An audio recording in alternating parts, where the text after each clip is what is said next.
Olá, seja muito bem-vindo ao nosso programa Teologia do Amor. É uma alegria poder recebê-lo através do nosso sistema Canção Nova de comunicação, assim que nos acompanha quer pela TV, pela rádio ou pela internet. É uma alegria poder estar aqui consigo a partilhar sobre as catequeses do Papa João Paulo II.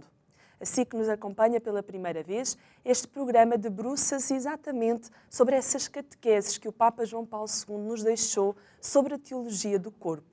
Aqui neste programa nós vamos falando sobre alguns conteúdos, alguns temas que são atuais e que são aplicáveis na nossa vida. É isso que nós vamos tentar compreender um bocadinho mais. Eu não estou sozinha no nosso programa. Tenho comigo aqui do meu lado direito Maria José Vilaça. Seja muito bem-vinda. Marta, muito obrigada. Muito obrigada a todos por terem vindo mais uma vez e vamos continuar o nosso trabalho sobre as catequeses do Papa João Paulo II, sobre a teologia do corpo. Isso mesmo.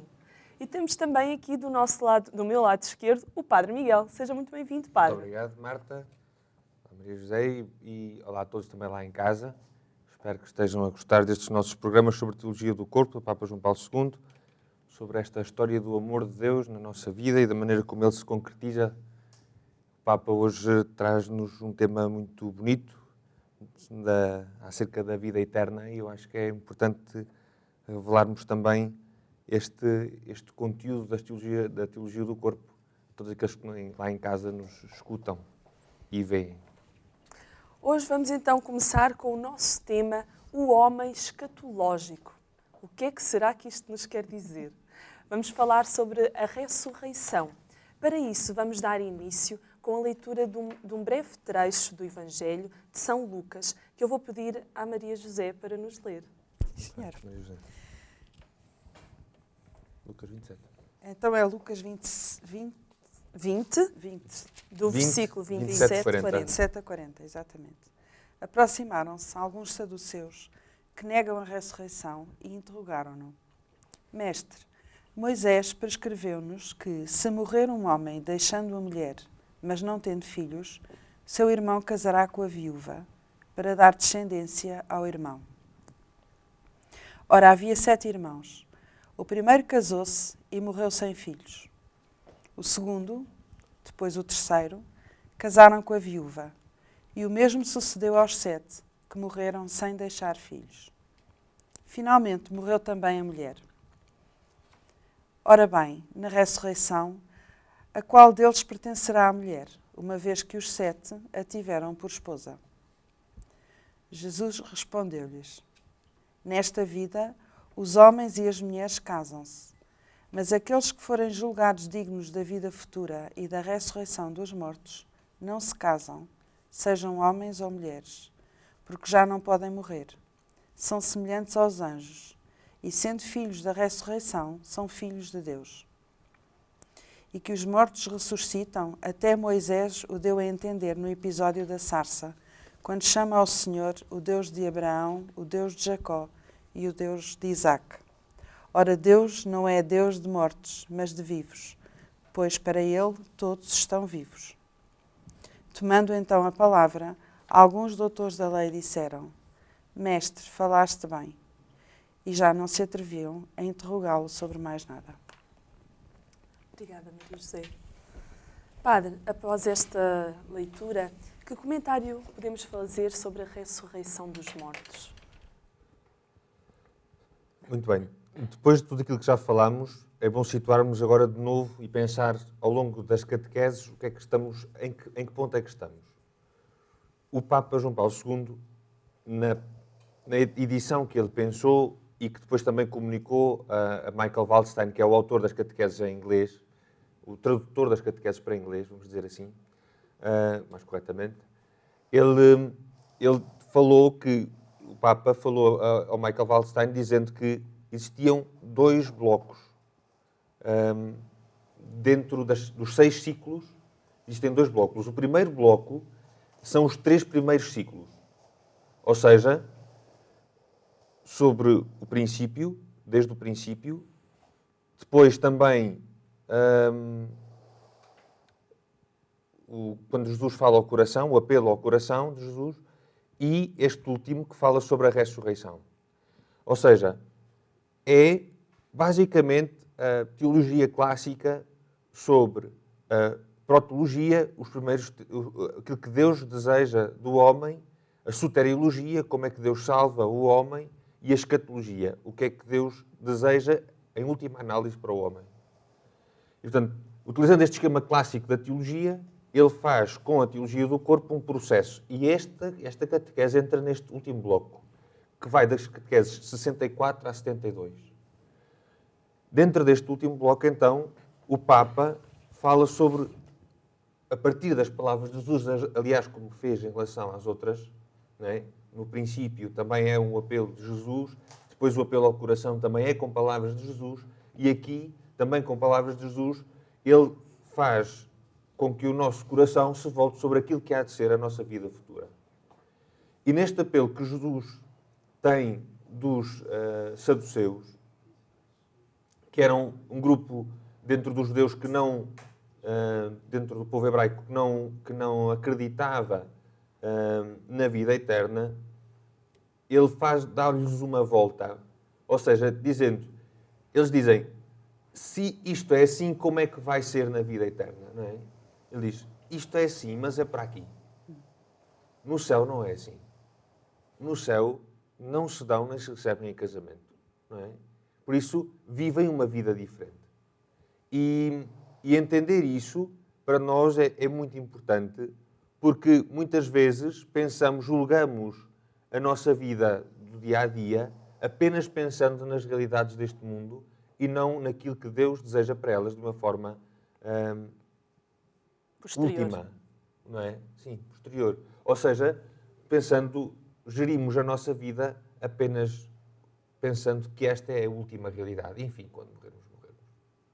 Não é? Que era um bocadinho a perspectiva dos saduceus. Jesus diz não, calma, há vida futura e aquilo que acontece lá tem a ver com aquilo que está aqui, mas é uma realidade diferente. Não é? Dá um salto para uma realidade diferente.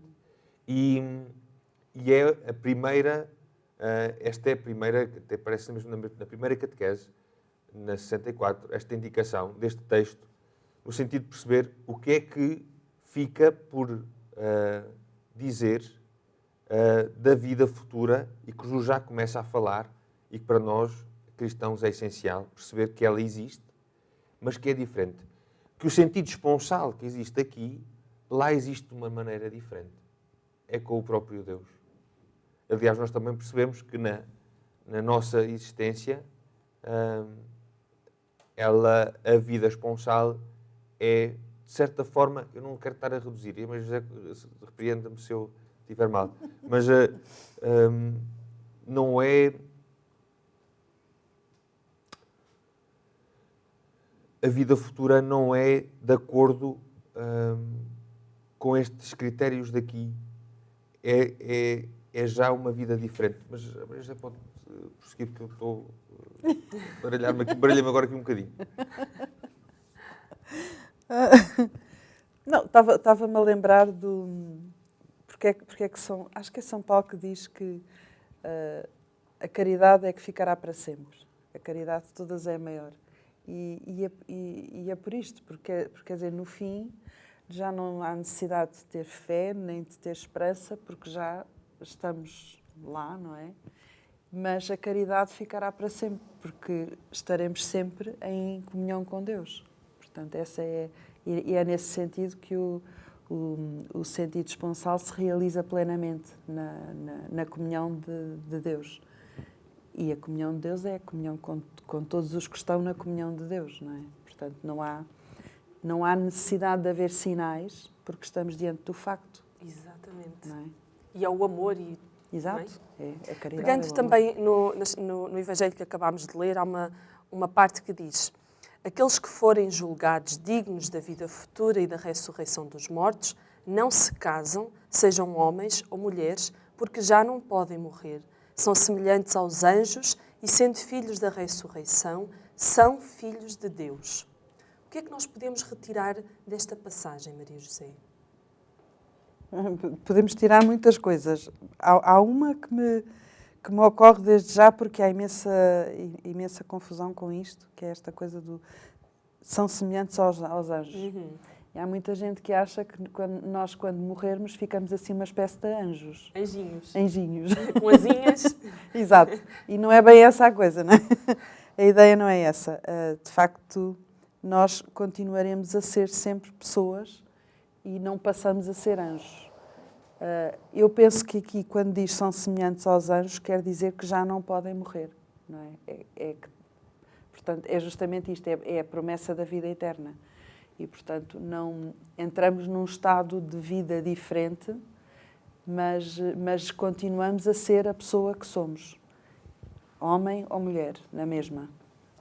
Eu acho que é importante ter aqui em conta duas coisas.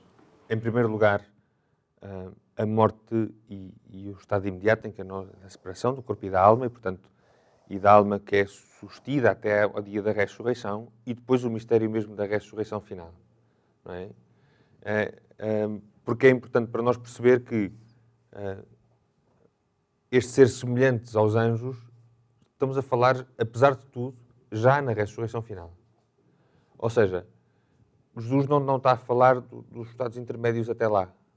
Porque nós sabemos, e nós rezamos pelas almas dos nossos entes queridos, e portanto quer dizer que a nossa vida também está ligada a estas pessoas que estiveram aqui e que fizeram parte da nossa vida, e nós rezamos por todas as almas, até as almas do purgatório, para que o Senhor as sustenha e as leve ao céu. Mas nós estamos aqui a falar do mistério da ressurreição, que é ulterior, quer dizer, é posterior a isto. O Senhor diz que, no final, na vida futura, nós seremos semelhantes aos anjos porque teremos esta vida eterna, que é própria dos anjos. Não quer dizer que a nossa semelhança seja só espiritual. Aliás, porque a nossa ressurreição realiza-se não em relação aos anjos, mas em relação ao próprio Cristo. Não é? E Jesus, à semelhança de Cristo. E Cristo tinha um corpo, não é? Aliás, nós estamos a viver este tempo da Páscoa, que entretanto também há de terminar, mas nós sabemos que a nossa vida tem esta realidade, tem em si esta realidade do corpo e da alma, e que os anjos não têm, não é? Referir aos anjos é referir a vida eterna, a relação plena com o Senhor, o conhecimento pleno da graça de Deus, mas na nossa realidade. Porque o Senhor Jesus, quando ressuscita, dá-se a conhecer com um corpo. Pelos vistos, nem todos reconhecem à partida, que acabam por reconhecer quando o Senhor os chama, ou quando tem, não é, como acontece em relação a Maria Madalena, que o Senhor diz Maria e ela diz Rabuni, não é? Ou então os discípulos, ou quando parte o pão, os discípulos de Emaús, quando há um gesto qualquer que lhes lembra Jesus, eles identificam o quê? O gesto, que é uma realidade do corpo, não é? Não sentem no coração que é Jesus, não é? Há uma passagem que isto também acontece ligeiramente, mas em relação a João, em que, na pesca milagrosa, em que Jesus aparece, pede para eles pescarem, tirar as redes, e João reconhece o gesto e diz a Pedro, é o Senhor. E Pedro veste a túnica, mete-se ao mar e para ir ter com Jesus. É porque reconhece o gesto. E o gesto não é uma coisa espiritual. Apesar de também ser, mas não é exclusivamente uma coisa espiritual. Ou seja, é sempre uma maneira de chegar por meio do corpo, eles encontram-no, por meio da palavra, do som. São tudo realidades deste mundo. Ou seja, há um corpo que é glorioso, que não é desta ordem, mas que é à semelhança sempre de Jesus. Não é? Serão como anjos porque não terão também a relação esponsal da mesma maneira que têm, Era temos isso que aqui. Eu ia questionar agora. Não vai haver, à partida, não é? Aquilo que nós sabemos, não é? Quer dizer, não irá que existir. seja verdade que não nos tenha enganado. Exatamente. Marido e mulher. Não irá ser dessa Não, porque a forma. relação esponsal primeira é com o Senhor. Aliás, é dele que nós, em última análise, recebemos isso. Nós recebemos a questão da fidelidade. Não é pela fidelidade dos nossos atos. Não é? Porque nós bem sabemos da nossa infidelidade, do nosso coração. Nós recebemos a fidelidade do próprio Deus. Aprendemos isso dele. Não é? Do facto de ele ter morrido, entregue a vida até ao fim. É isso que fica gravado no nosso coração e nos dá a certeza da vida eterna, porque Ele deu a vida, a sua vida. Marcou com o seu corpo a existência. Eu entrego aquilo que eu sou por ti. E isso é que nos dá uma marca, não é? A capacidade de fazermos o mesmo uns pelos outros. Mas esta coisa de sermos casados é um sinal. É um sinal do mistério, do amor de Deus pela humanidade. Portanto, estando diante de Deus, não é necessário ver sinal. Não é? Isso é importante perceber isso. Quer dizer, não há necessidade de uma analogia. Estamos diante do facto mesmo. Da verdade. Da verdade, da plenitude. Maria José, aproveito para também perguntar que Cristo fala com os homens que se consideram especialistas e pergunta...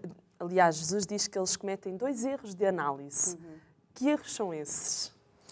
Um erro de método e um erro de mérito, assim, segundo diz o Papa João Paulo II. E é muito interessante porque se nós pensarmos nos homens que se consideram sabedores e inteligentes e enfim, peritos sobre vários assuntos, também gostam muito de ser peritos sobre os assuntos de Deus e cometem exatamente os mesmos 2 erros. De método no sentido em que não conhecem as Escrituras. E nós o que ouvimos mais é pessoas dizer, criticar as Escrituras sem conhecer, sem nunca as terem lido, não é? Aliás, nem as Escrituras, nem os textos da Igreja, nem os textos dos Papas, nem nada. Erro de método.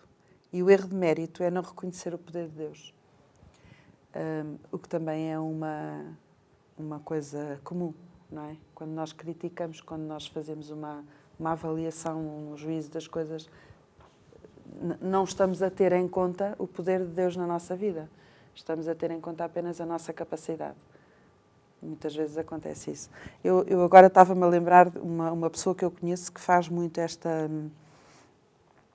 crítica de que as palavras da Bíblia e os termos utilizados nas leituras, na missa, não sei o quê, é uma linguagem complicada e antiga, que do ponto de vista de marketing é pouco interessante e pouco acessível e que devia mudar tudo.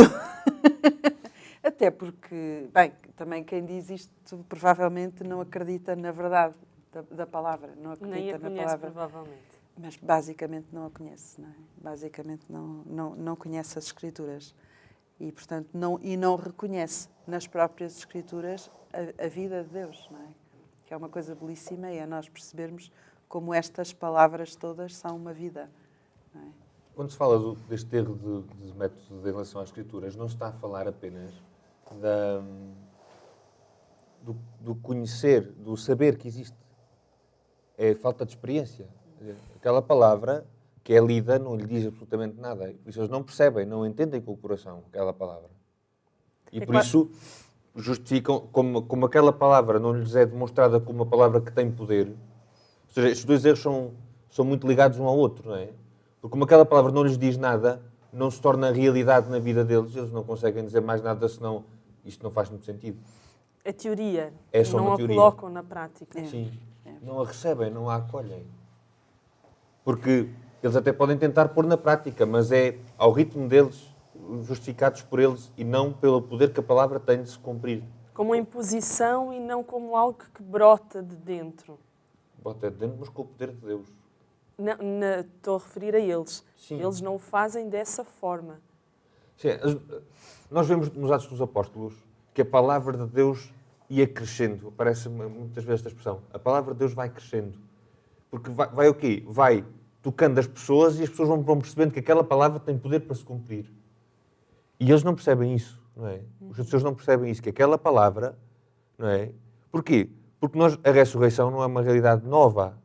Ou seja, vivida em Jesus é uma realidade nova, mas é uma coisa da qual se falava, não é? Não é? E não era... não era novo para eles, era uma coisa que eles já conheciam. Não devia ser. Agora é nova a compreensão que Jesus dá dela. Compreensão no sentido de a viver. Porque Jesus a torna carne na sua vida.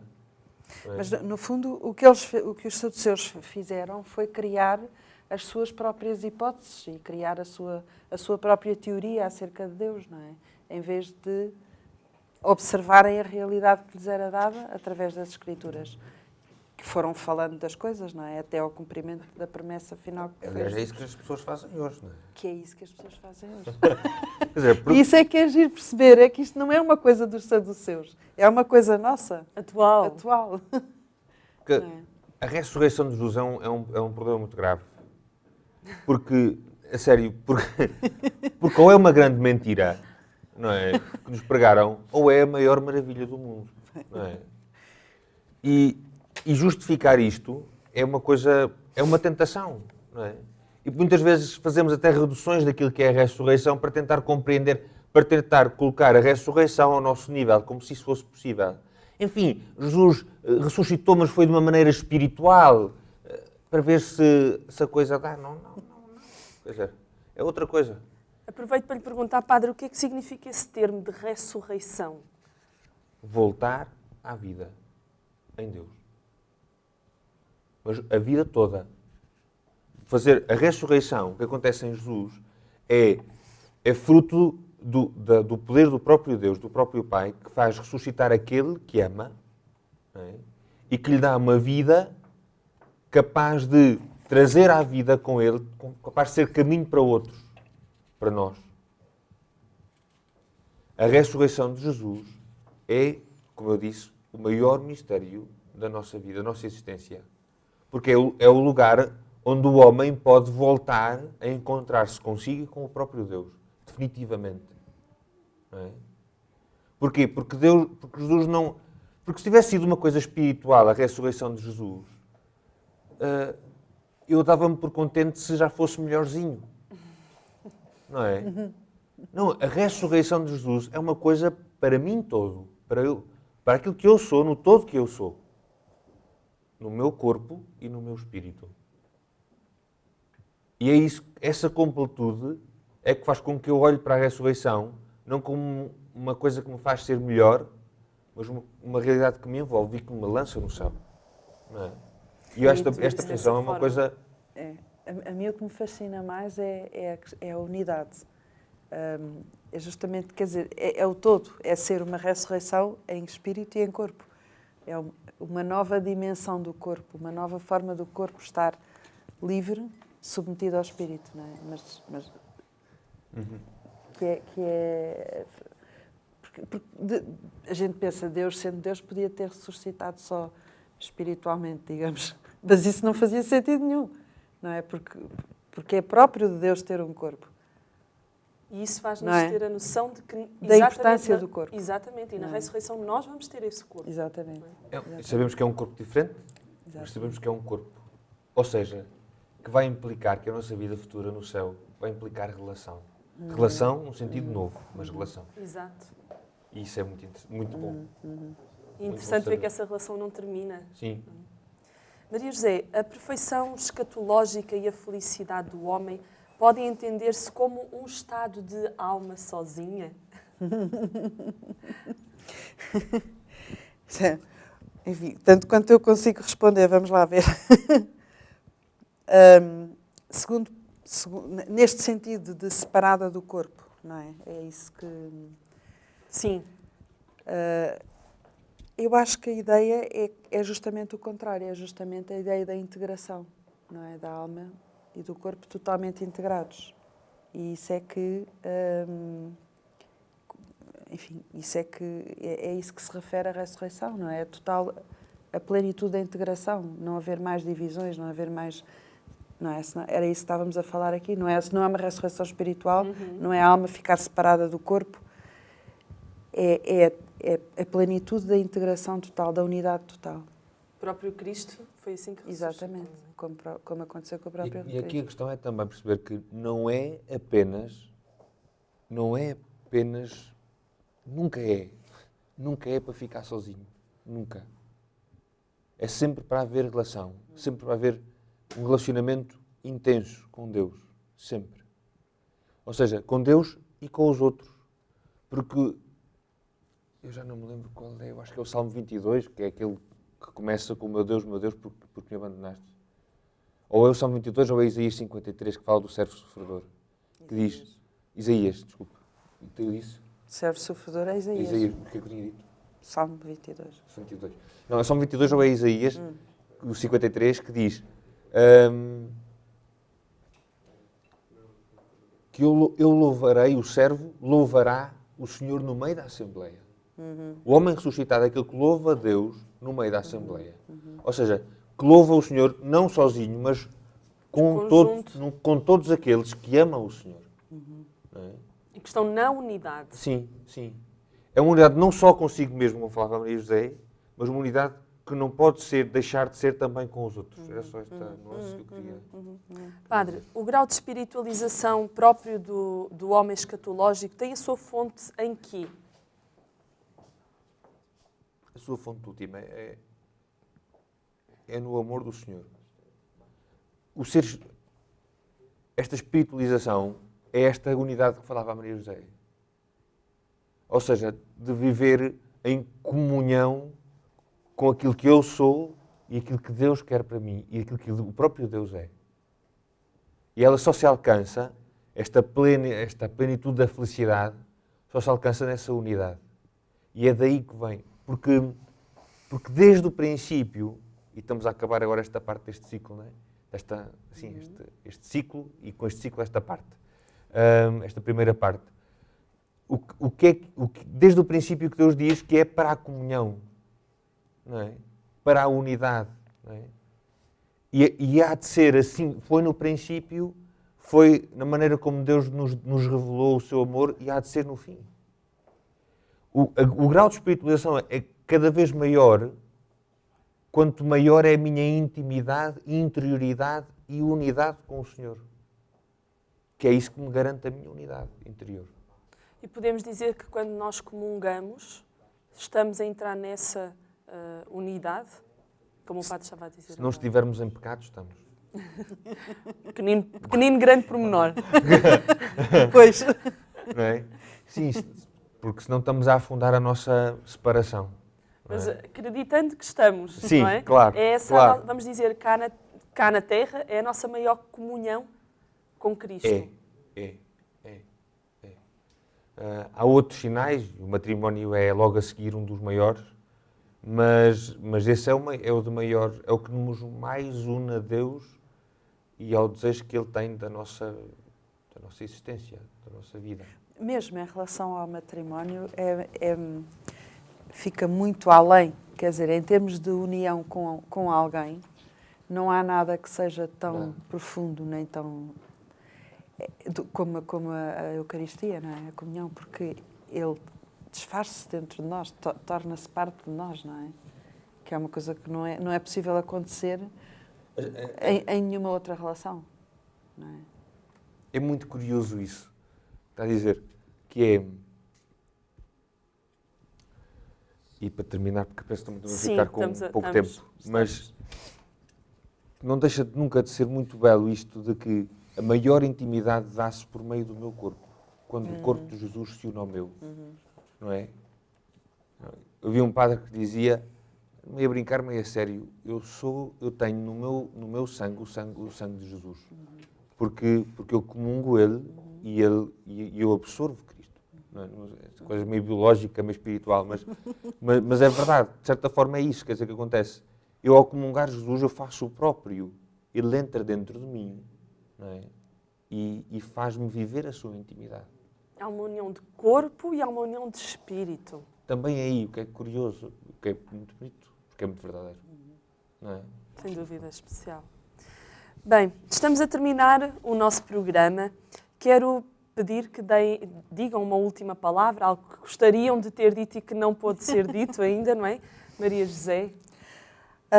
Se calhar remeter já para o próximo programa, que é sobre o significado esponsal da virgindade e que se relaciona com este a partir desta comunhão com Deus, do viver diante de Deus. E depois no próximo programa vamos ver o que é que isto quer dizer. Vamos deixar esse gostinho. Padre. Com este tema, Jesus e o Santo Padre, o Papa João Paulo II, deixam muito claro que, por meio das coisas deste mundo, nós somos chamados a ser do céu. São Paulo diz de outra maneira, diz, aspirai às coisas do alto, porque o Senhor tem em Cristo escondido o tesouro, não é? E eu acho que esta é a grande novidade, é que por meio destas coisas, que são sinais deste mundo, nós somos chamados a chegar ao céu e a vivê-lo já de alguma forma nesta terra. E por isso é uma grande alegria poder dar conta de que por meio destas coisas, deste mundo, por meio do casamento, por meio da comunhão sacramental, tal como estávamos a falar, o Senhor quer nos dizer que nós, apesar de estarmos aqui, não somos daqui, somos do céu. Bonito. Muito obrigada aos dois pela vossa presença e agradecemos a si também que esteve aqui presente connosco a acompanhar este programa. Esperemos que tenham gostado e que tenha ficado algo dentro de vocês, até alguma curiosidade, já em relação ao próximo tema, como a Maria já disse, o significado esponsal da virgindade. Alguma questão, podem entrar em contacto connosco através do nosso e-mail teologiadoamor@cançãonova.pt, ainda através do nosso telefone 249 530 600, ou enviar-nos uma carta para Programa Teologia do Amor, Estrada da Batalha, número 68, apartado 199, 2496 908, Fátima. Até lá, se Deus quiser.